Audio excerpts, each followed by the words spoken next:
할렐루야, 사랑하는 성도 여러분, 반갑습니다. 7월 25일 매일의 묵상 삶의 변화 말씀 속으로 또 나아가도록 하겠습니다. 이사야 9장부터 12장까지 말씀을 읽고 묵상하는데요.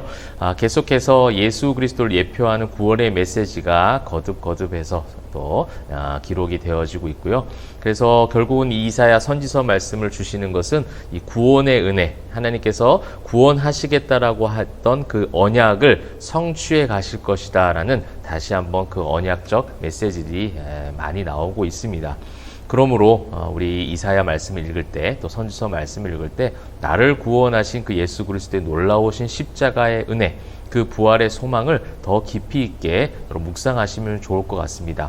오늘 이제 이 9장 말씀을 제가 보면서요, 2절 말씀 보시게 되면 흑암에 행하던 백성이 큰 빛을 보고 사망의 그늘진 땅에 거주하던 자에게 빛이 비치도다 라고 말씀을 하고 있습니다.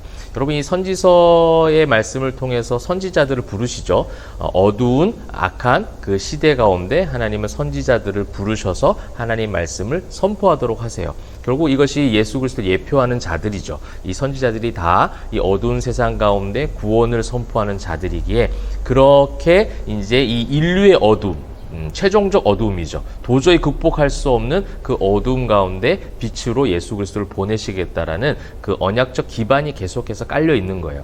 그러나 이제 이사야도 그렇고 선지자들은 아마 당대 사람들은 그런 어떤 큰 하나님의 뜻, 그 하나님의 구원의 계획, 언약의 성취라는 그 메시아의 도래하심을 기대하기보다는 오히려 지금 내 삶의 당장 눈앞에 있는 흑암, 어두움, 고통, 괴로움, 불안감, 두려움들, 이런 모든 것들이 떠나가기를 누군가를 통해서, 근데 그거를 이제 메시아라고 생각하는 거죠. 여러분, 제가 이 말씀을 드리는 이유는 무엇이냐면, 우리에게 구원의 은혜가 없으면 늘 삶의 현실의 어떤 그 테두리 안에 갇혀서 그 현실을 극복하게 해달라는 기복적인 신앙밖에는 나올 수밖에 없다라는 거예요. 뭐 이것을 신앙이라고도 얘기할 수 없죠. 이거는 종교심이라고 제가 누차 말씀을 드리잖아요. 왜 우리가 종교심을 흘러갈 수밖에 없느냐? 왜 우리가 교회를 다니고 기독교인이라고 말을 하지만 정작 다른 종교와 별반 다를 것이 없는 사람들처럼 살아가느냐? 이게 이제 구원의 은혜라는, 그 구원이라는 예수 그리스도의 십자가 은혜와 부활의 소망, 부활 신앙을 통과하지 않기 때문에 그렇다라는 거예요. 여러분, 선지서 말씀은 우리에게 그러한 온전한 신앙을 심어주기 위한 메시지들로 가득 차 있는데요. 그 메시지를 통해서 이 매일의 묵상을 참여하신 우리 포엠하교회 성도님들, 또한 여러 성도님들이 참된 구원의 은혜 그 깊이 가운데 들어가시기를 정말 주님의 이름으로 간절히 축복합니다. 그래서 여러분에 있는 진짜 흑암은 뭐예요? 죄예요, 죄. 내 속에 있는 원죄, 그 죄의 흑암 가운데 죄의 삭은 사망이라고 하였고, 그 사망의 음침한 길로 가던 우리를 선한 목자 되어주신 예수 그리스도께서 이 땅에 오셔서 나에게 푸른 초장으로 인도하셨다라는 거예요. 나에게 구원의 빛을 허락하셨다라는 거예요. 그 은혜가 너무 감사하기에 이 광야와 같은 세상 가운데서 이겨낼 수 있는 힘이, 그때부터 진짜 진정한 힘이 생겨나는 거예요. 그래서 오늘 이 9장에서도 그런 예수 그리스도를 예표하는 말씀으로 흑암에 행하던 백성의 큰 빛은 결국 예수 그리스도라는 거예요. 그래서 6절에 보시게 되면 이는 한 아기가 우리에게 낳고 한 아들을 우리에게 주신 바 되었는데 그의 어깨에는 정사를 메었고, 정사라는 것은 하나님의 통치하심이 예수 그리스도 그 한 아기에게 그대로 위임되었다라는 거예요. 그러니까 예수 그리스도께서 말씀하시잖아요. 내가 아버지와 같다라는 거. 내가 하나님의 아들인데 그 아버지와 같은 그 정사를 메었다라는 거죠. 그의 이름은 기묘자라 모사라 전능하신 하나님이라. 기묘자라는 것은 기이하고 오묘한 그 진리죠. 우리가 도저히 깨달아 알 수 없는 진리예요. 하나님이 인간의 몸으로 이 땅 가운데 오셨다라는 것을 성경을 통해서 누군가를 통해서 너무 많이 들었기 때문에 이론적으로 알고 있지만 사실은 이건 너무나도 기묘한 일이에요. 하나님이 직접 이 땅 가운데 피조물들을 살리시기 위해서 오셨다. 그리고 핍박과 온갖 멸시와 천대를 다 당하시면서 십자가에 못 박혀 죽으셨다라는 것은 기묘한 일인 거예요, 사실. 그래서 이 기묘자로 오셨고요. 또 모사라는 것은 조언하고 권고하는 거죠. 우리에게 참된 복음을 권고하고 지도해 주시기 위해서 이 땅 가운데 오셨고요. 그런 전능하신 하나님이고 영존하신 아버지고 평강의 왕이다. 화평왕으로 오신 예수 그리스도. 화목 제물로 오셨잖아요. 그렇죠? 그 예수 그리스도를 지금 예표하는 메시지가 이 9장 가운데 쏟아지고 있는 거예요. 그런데 그 하나님의 구원 메시지를 깨닫지 못하는 겁니다.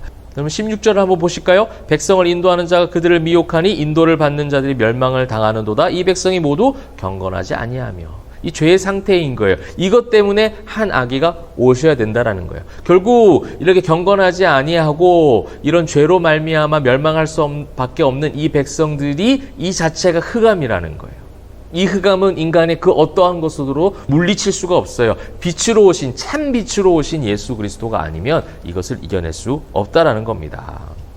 그래서 그분이 오시면 모든 최종적 승리가 이루어지는데요. 10장에는 아수르에 대한 심판이 나오죠. 그 시대 사람들이 생각했던 흑암은 아수르였을 수도 있어요. 그런데 아수르 정도는 하나님께서 물리치신다는 거예요. 내가 생각하는 흑암이 경제적 문제일 수 있습니다. 내가 생각하는 흑암이 건강의 문제일 수 있어요. 이것은 아수르처럼 모든 걸 하나님께서 물리시면 물리실 수 있다라는 거예요. 근데 우리에게 진정한 흑암은 무엇이냐? 도저히 해결할 수 없는 죄가, 이 원죄가 우리에게 진정한 흑암이라는 거예요. 그 흑암의 상태 가운데 빛으로 오신 예수 그리스도가 있기에 우리는 구원받은 하나님의 백성, 그 구원받은 정체성의 변화가 이루어질 때 아수르든 애굽이든 무엇이든 두려울 것이 없다라고 말하는 것이 세상이 감당치 못할 예수 그리스도의 참된 제자들의 모습이라는 겁니다. 그래서 10장에서 아수르는 화 있을진저 아수르는 하나님께서 다 쓸어버리시겠다는 거예요. 그 아수르를 두려워하지 말라라고 24절에 나오잖아요. 내 백성들 아수르가 애굽이 한 것처럼 막대기를 너를 때리며 옹두기를 들어 너를 칠지라도 그를 두려워하지 말라. 왜? 내가 오래지 아니하여 네게는 분을 그치고 그들은 내 진노로 멸하리라. 할렐루야. 하나님께서 그 모든 것을 끝내 마지막에 다 멸하실 것이니 그 세상에서 나에게 주는 모든 그 어두움이라고 생각되어지는 것들, 그 현실적인 문제들, 상황들, 조건들, 그것에 두려워하지 말라. 그것은 무엇을 통해서 가능해집니까? 내가 하나님 앞에 구원받은 언약 백성이다 라는 그 정체성의 변화를 통해서 가능해진다라는 거예요. 여러분도 11장을 보시면 그것이 연결되고 있지 않습니까? 이새의 줄기에서 한 싹이 나며 그 뿌리에서 한 가지가 나서 결실할 것이요. 여러분, 이새의 뿌리에서 한 가지가 난다고 하니, 한 싹이 난다고 하니 그것을 꼭 다윗 왕으로, 현실적인 인간의 그 작은 관점으로 볼 수 있지만 이새의 줄기에서 한 싹이 나서 가지가 내고 결실을 맺는다고 했잖아요. 결실을 맺게 하는 거는 다윗 왕이 결실을 맺게 할 수가 없어요. 그죠? 결실은 결국 예수 그리스도께서 맺어 주신다라는 거예요. 그래서 2절에 그 위에 여호와의 영, 곧 지혜와 총명의 영이요 모략과 재능의 영이요 지식과 여호와를 경외하는 영이 강림하시리니 라고 말씀하시면서 이 예수 그리스도가 이렇게 이제 우리 가운데 오실 것이다. 그리고 6절부터는 그때의 이리가 어린 양과 함께 살며 표범이 어린 염소와 함께 누우며 송아지와 어린 사자와 살찐 짐승이 함께 있어 어린아이에게 끌리며, 이것이 다윗 왕이 할 수 있는 능력의 범위 안에 있는 일입니까? 다윗 왕이 할 수 없는 거예요. 이건 결국 뭐예요? 주님이 다시 오시는 그날을 이야기하는 거예요. 다시 오시는 그날에 모든 하나님의 나라가 완전하게 회복이 될 것이다라는 그 주님의 온전한 다시 오심의 강림하심을 이야기하는 거예요. 그래서 10절, 11절 계속 그날에 이새의 뿌리에서 한 싹이 나며 그날에 주께서 다시 그의 손을 펴사, 그 날이 있을 거라는 거예요. 여러분, 그 날까지 현실적인 어려움과 고통과 불안감과 두려움들이 있겠지만 넉넉히 승리하는 여러분 되시면 좋겠어요. 무엇으로? 나의 힘으로, 나의 종교심으로 절대 불가능합니다. 나의 의로도 불가능해요. 오직 예수 그리스도의 그 구원의 은혜를 붙잡고 나갈 때 가능해진다는 거예요. 그리고 12장도 그 마지막 때에 구원의 은혜를 노래하고 있습니다. 2절 보세요. 보라, 하나님은 나의 구원이시라. 3절, 그러므로 너희가 기쁨으로 구원의 우물들에서 물을 기르리로다. 여러분, 결국 마침내에 구원의 은혜로 말미암아 우리가 참된 물을 기를 수 있는 그 때가 온다는 거예요. 그때까지 예수 그리스도를 붙잡는 이 믿음으로 그렇게 나아가시면 좋겠습니다. 우리에게 주어진 이번 한 주간의 삶 가운데서 여전히 무겁고 힘겹고 또 불안한 많은 일들이 있을 거예요.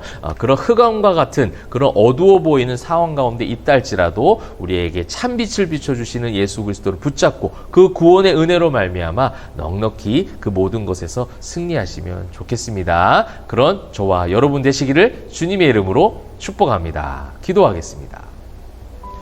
사랑과 은혜가 풍성하신 하나님 감사합니다. 우리를 구원하여 주셔서 구원의 기쁨으로 노래하며 찬양할 수 있고 예배자로 세워주시니 감사합니다. 우리에게 모든 것을 회복하실 그날이 있음을 믿사오니 힘겨운 광야 길이겠지만 그 광야길 속에서 여호와의 영광에 임재하심을 경험하며 예배함으로 승리하는 주의 모든 백성들 되게 하여 주시옵소서. 감사드리며 살아계신 예수 그리스도의 이름으로 기도합니다. 아멘.